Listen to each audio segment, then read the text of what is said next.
อันคุมมันนะเป็นบ่อปลาแล้วเอาเหยียบบ่ได้เดี๋ยวจังหน่อยเขาเจ้ายานฮักโอ้เปื่อนนี่เนาะเว้ยเอานี่ไปเบื้องนี่โอ้มันสั่งได้สิเฮ็ดได้นี่แม่นฮะน้ำออกบ่อแล้วก็น้ำฝนน้คุณลงจุงเม็ดแล้วนี่ได้บ่ประมาณ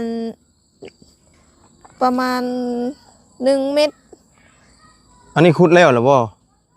ก็แล้วถ้าจะตกแต่งอีกเนี่ย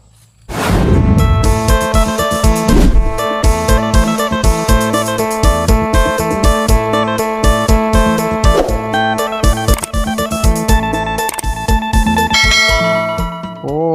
ยบ้านจอดนี่พี่น้องเอ้ยเนาะมื่นมื่นนี่ลุยมากินนี่โมโหแล้วเนาะปกติกับมาปกติน้ำมันจะไหลลุดนี่เนาะน้ำยังเนี่ยก็อันนี้สิเป็นน้ำแบบมันออกบ่อเด้น้ำออกบ่อโอ้เอาสบายดีเด้อเอ้ยพี่น้องเอ้ยเนาะ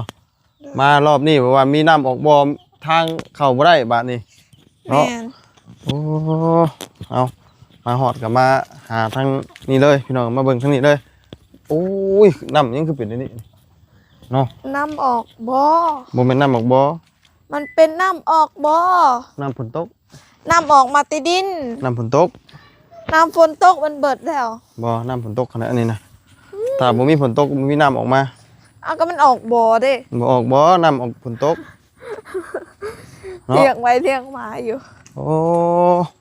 รถยังคานี่เนี่ยรถ6 ล้อมันคาอยู่หั่นมันมาบ่ได้บ่แม่นดินเฮอยู่หั่นเบิดเลยเฮ็ดได้ใช่ป่ะนี่เฮาคนหาคนแล้วอยู่มาแล้วมื้อนี้แม่นป้าเอาล้อนี่อยู่มาแม่นจักล้อโอ้ยบ่ฮู้แล้วเบิ่งแถวนี้นะมีแต่เห็นบ่เปื้อนบ่อนหั่นน่ะจุน้องคนเอามาเทอยู่นี่อยู่มาก็บ่ได้บ่อันรถน่ะบ่ได้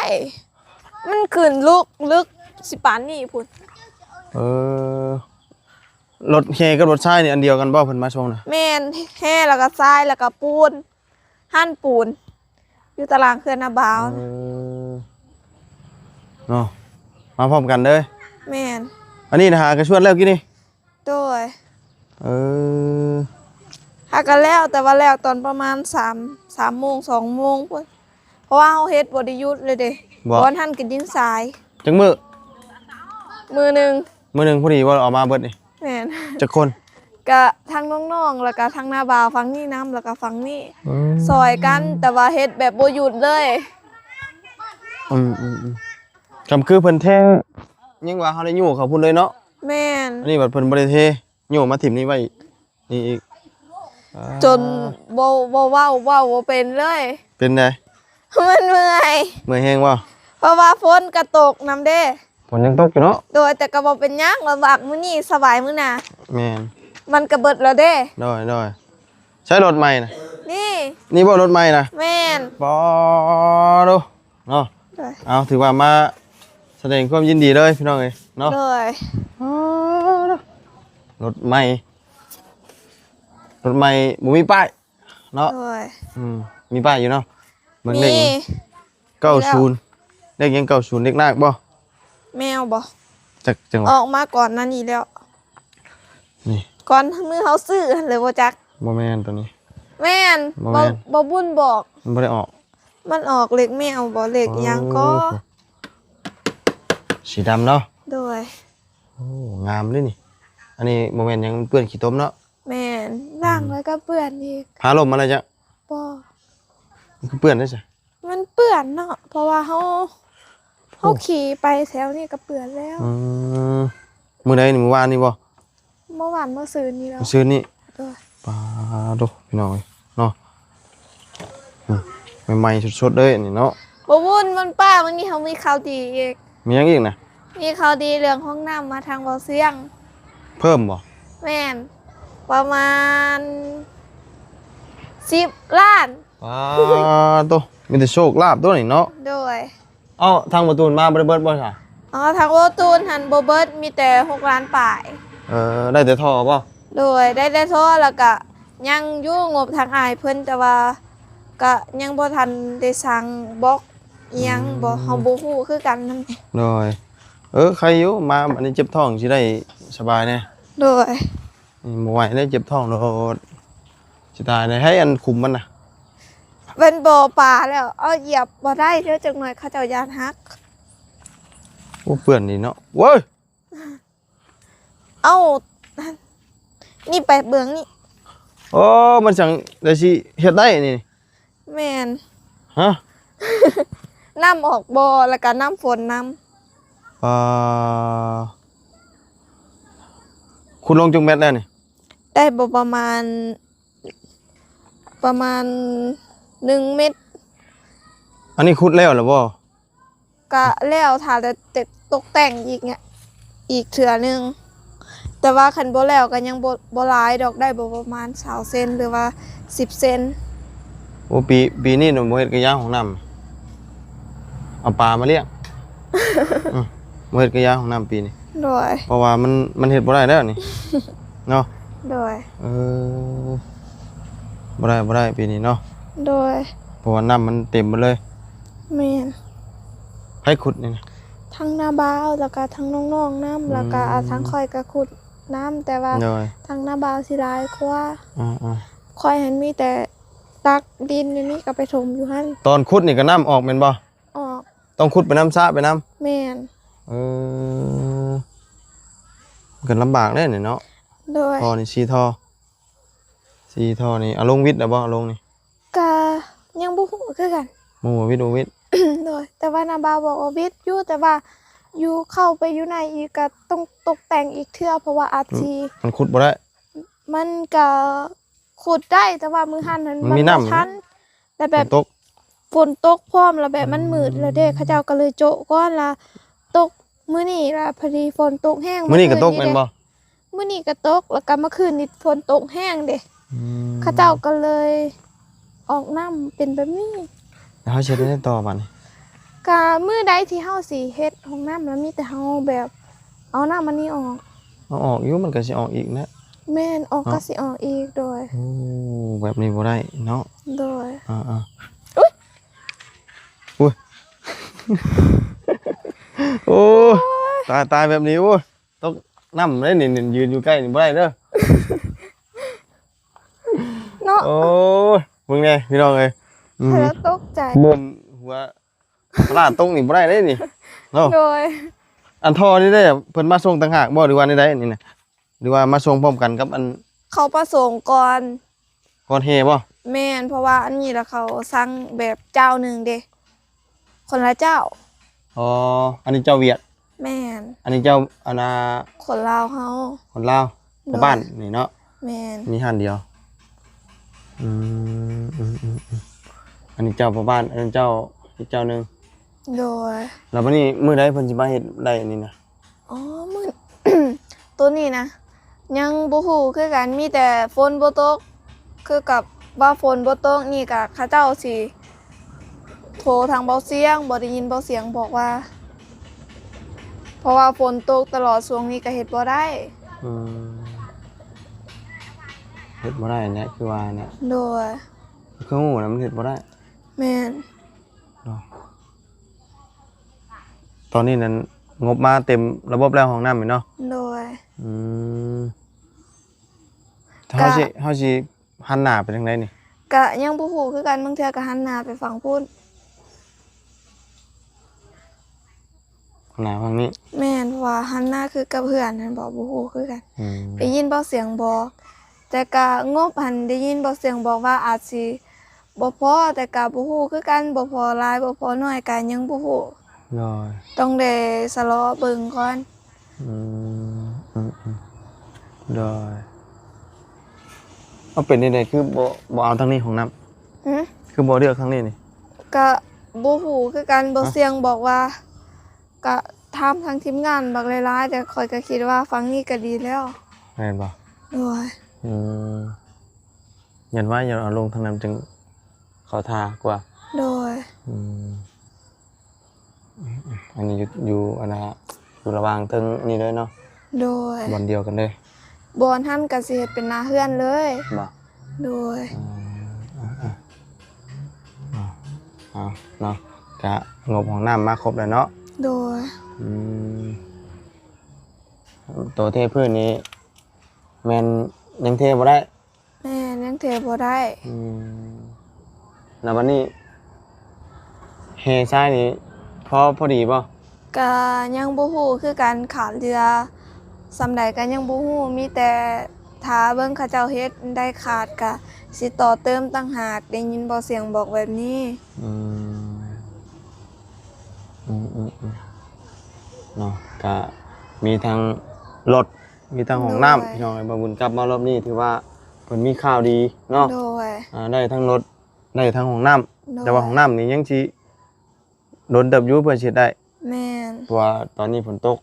โดย เพราะว่าก่อนหน้าบ่าวบุญซิเมื่อนี้รู้สึกว่าเจ็บท้องแห้งพี่น้องเอ้ยเนาะเจ็บท้องจนสิตายเนาะ แม่น มาวันนี้ว่ามีห้องน้ำกำลังเดิมพี่น้อง โด เนาะ ย รถสะดวกสบายแล้วบัดนี้เนาะ โดย ไปใช้กันสบายแล้วบัดนี้ แม่น ก็ถือว่าได้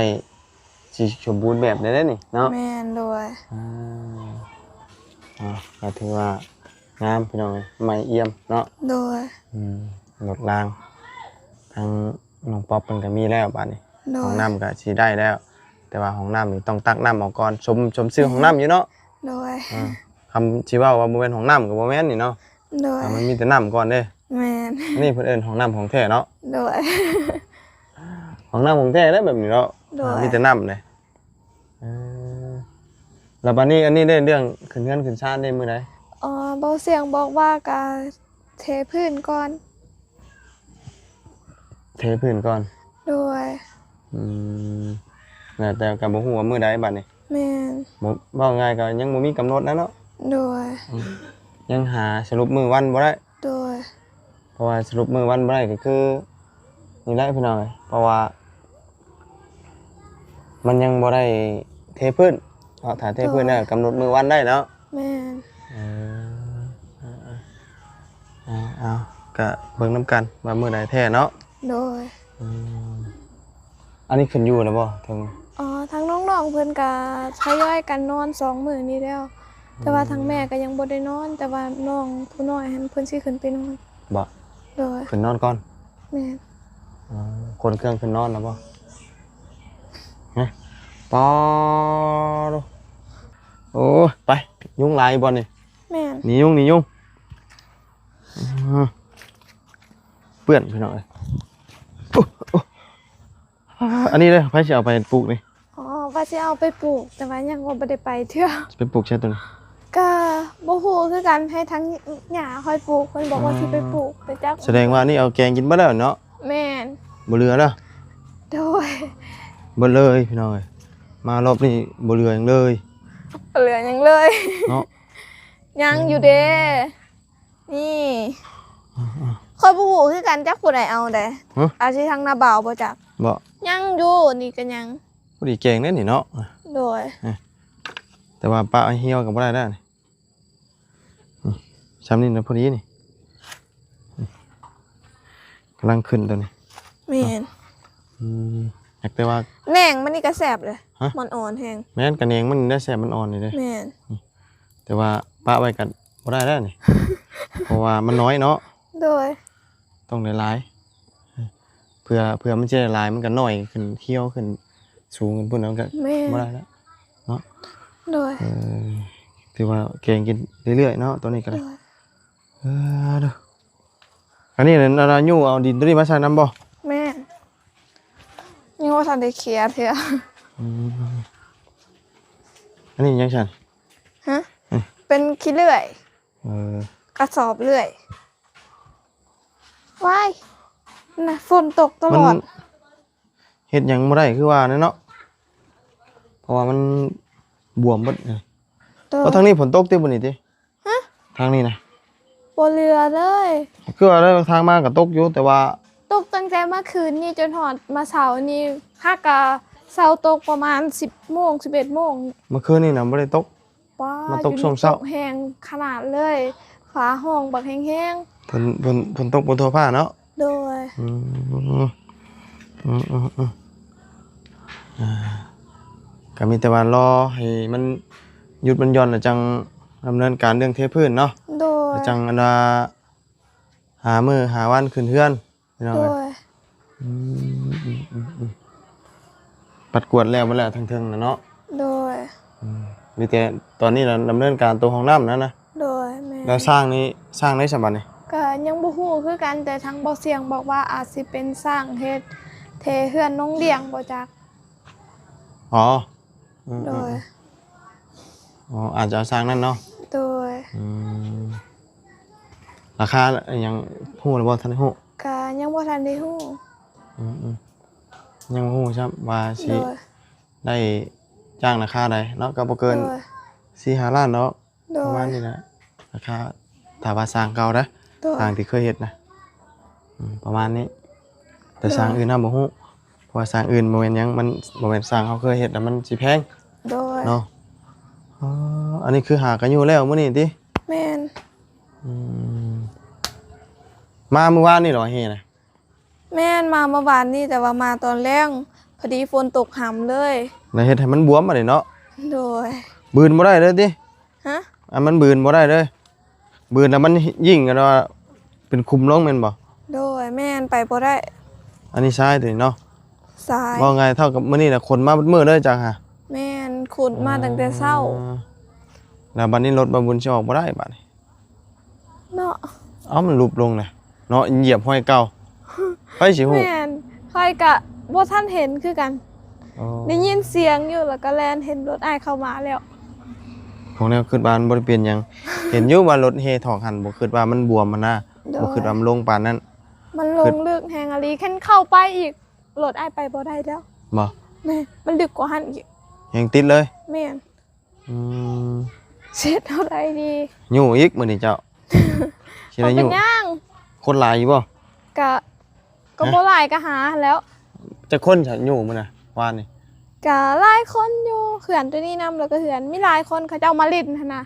ค่อยก็บ่จื้อนำแน่แต่ว่าเห็นหลายคนโดย คือเฮ็ดเชือกจูงเอาบ่ แม่น บ่ขึ้น บ่ขึ้นเฉย แต่กระทั่งกรรมกรนำกรรมกรคนเวียดหั่นน่ะคนอยู่ในบ้านนี่เขาเจ้าก็อยู่คือกัน อืมจูงเงินบ่รอดเด้มันเฮงบ่พอวะรถเฮมันหนักบัดนี้ แม่น คอดลงไปมันเฮงหนักบัดนี้เนาะ โดย มันบ่ได้เนาะเฮงหนักเข้าแล้วถือว่าหากคนมาแล้วมื้อนี้เนาะ โดย ถือว่าโอเคพี่น้องเนาะคนมาแล้วมื้อนี้พอดีทางเฮทราย โดย เป็นน้องป๊อปเพิ่นก็เตรียมการเทพื้นแต่ว่ายังเฮ็ดหยังบ่ได้สิได้พี่น้องน้ำยังไหลลิดอยู่ แม่ เนาะ นโดย น้ำแบบว่าออกบ่อ โดย ฝนตกแล้วมันน้ำมันอิ่มอะนะดินมันอิ่มเนี่ยมันก็เลยผุดขึ้นมาคืน มันเรือจากดินบ่ มันเดือจากพื้นดินนี่เด้มันอิ่ม โด นะ ย ว่าง่ายคือคนเฮากินอิ่มนี่แล้ว แม่น กินอิ่มเนี่ยเน่นจะคักนะ โดย เนาะนี่คือการดินมันอิ่มเนี่ยมันหักบัด โดย มันก็เลยคลายขึ้น โดย เนาะมันก็เลยบวมบัดนี่น้ำ โดย มีแต่รอมือรอวัน โดย พังเบิ่งเนาะว่ามื้อใดสิได้ขึ้นเฮือนขึ้นชาน โดย บ้านช่องก่อนขึ้นเฮือนก็ถือว่ามีทั้งห้องน้ำ โดย มีทั้งรถเนาะ โดย ใหม่มาเลย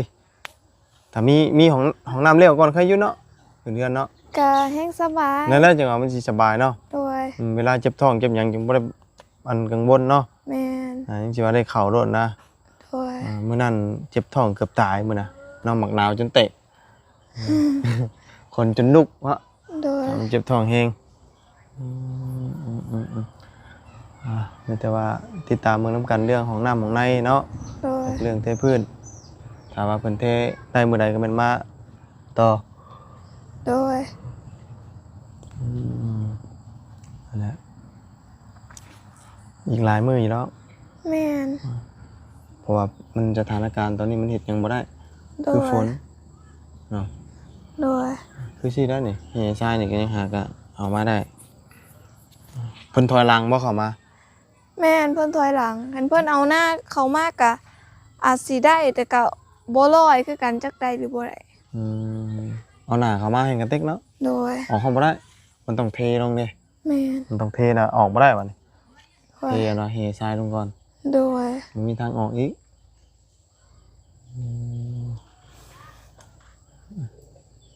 มันบวมแห้งอยู่ดิ แม่น ปูนจักเสาะจักเปล่า ปูนประมาณ30ศอก 30เสาะ โดย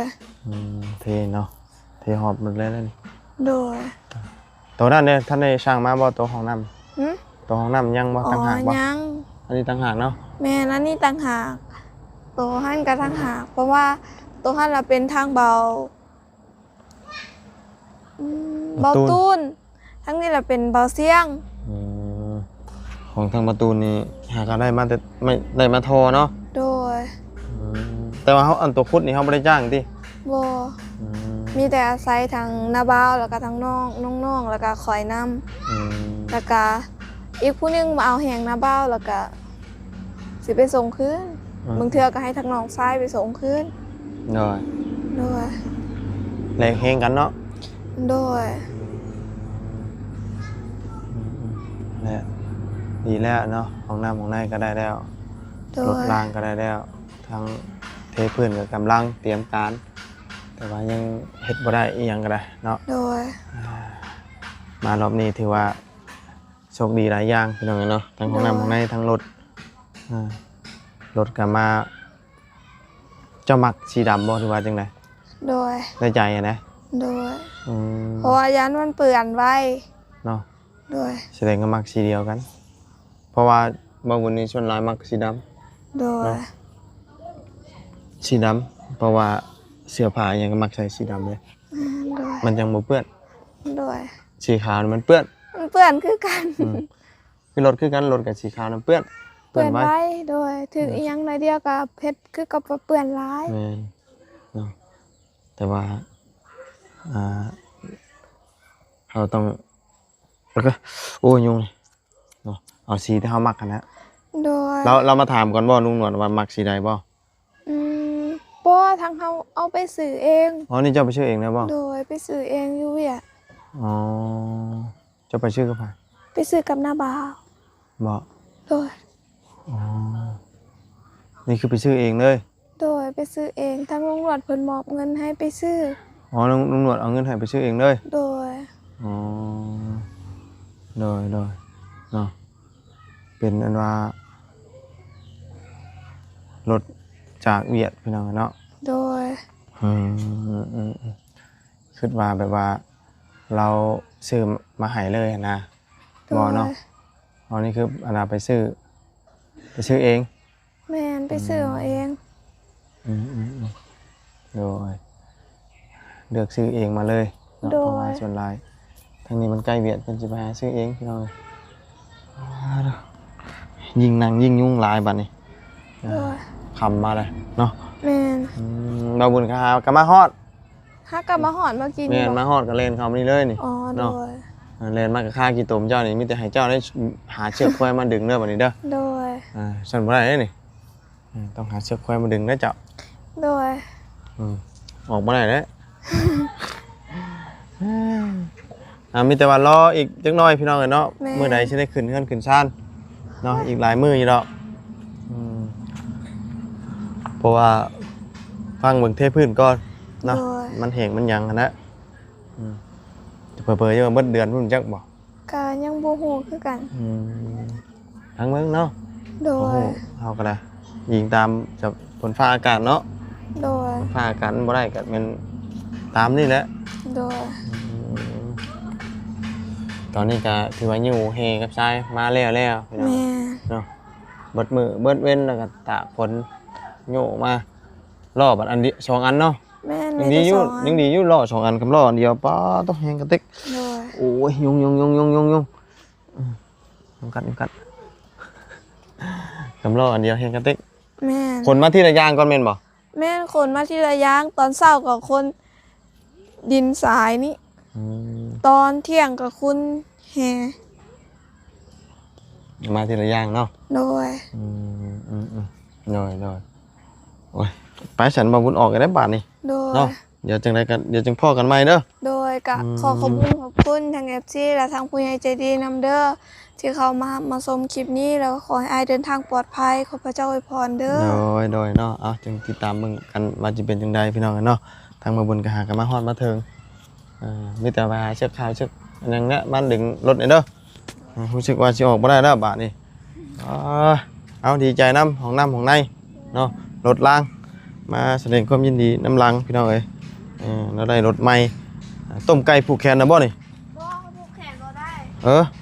เขาผูกแขนบ่ได้บ่ผูกแขนบ่ได้เนาะมีแต่ต้มกินซื่อๆเนาะต้มกินซื่อๆเด้อก็ถามขึ้นเพื่อนบ่แล้วต้มต่างหากแล้วขึ้นเฮือนต่างหากเพราะว่าสิขึ้นกับเฮ็ดบัตรเดียวเลยบ่แล้วคนละอย่างกันแล้วว่าข้าเจ้าว่าอธิษฐานให้ให้ข้าเจ้ามาอธิษฐานให้เฮาก็อธิษฐานต่างหากเด้ อันนี้เขาก็อธิษฐานกินต้มไก่ต่างหากว่าแม่นเหรอวะก็สิเฮ็ดพร้อมกันเลยเฮาบ่ไก่แม่นเหรอตุอธิษฐานคนละอย่างเนาะอธิษฐานเฮือนต่างหากอธิษฐานรถต่างหากเนาะแม่นเหรอวะเขาอธิษฐานเอาพร้อมกันบ่ได้ไดมันต้องคนละข้อแล้วบ่ก็บอกก็ก้าวไปนิดเดียวเลยแล้วตอนเจ้าอธิษฐานนี่ได้เจ้าขอ2อย่างพร้อมกันบ่ว่ามาก็ว่าบ่เป็นคือกันบ่ตอนเจ้าขอพรขอพรก็บ่ฮู้คือกันเจ้าขออย่างจักอย่างตอนทวิตก็มีแต่ขอพรอยากได้เฮือนไว้แบบอยากให้แล้วไว้เสร็จสมบูรณ์แบบบ่ต้องมีเหตุอีหยังมาเกิดขึ้นแบบอยากให้แล้วไว้หั่นน่ะเจ้าก็ได้เด้อนี่คือกันกับนี่แล้วนี่จังต้มไก่คนละเทื่อเนาะมันต้องขอคนละอย่างคนละขออยู่แล้วแล้วก็ขอท่านแล้วแบบบ่ขาดคิดเลยว่าสิมีห้องน้ำต่อเติมแล้วก็เทพื้นแล้วก็มีรถแบบเฮาบ่ขาดคิดคือกันน้อยแต่ว่ามันมีแบบเฮาดีใจแฮงหั่นน่ะแบบเฮาบ่คิดบ่ฝันว่าเฮาสิมีหั่นน่ะแต่ว่ามันก็มีน้อยเฮาก็ตื่นเต้นแล้วก็ดีใจแฮงแม่เนาะเฮ้ยสตาร์ทได้เหรอวะได้เนาะตรงนี้กระเจเนาะปิ๊กเนาะสบายบัดนี้เนาะไปซื้อเนื้ออยู่ได้กินเนาะไปใส่ก็ได้บัดนี้ไปชาญนี้มีแต่บาบุญกันสิออกก่อนพี่น้องกันเนาะอ้อนนะบ้านนี้เพื่อแตกนะมันอบอ้าวแล้วเมื่อจิกกันได้ยุงกัดลายเอาติดตามรับชมเบิ่งน้ำกันใหม่พี่น้องกันเนาะไปอยู่ดีมีเฮงเบิดจุกหูทุกคนเด้อพี่น้องเนาะบ๊ายบายเด้อเดี๋ยวไปติดตามเบิ่งน้ำกันพี่น้องสบายดี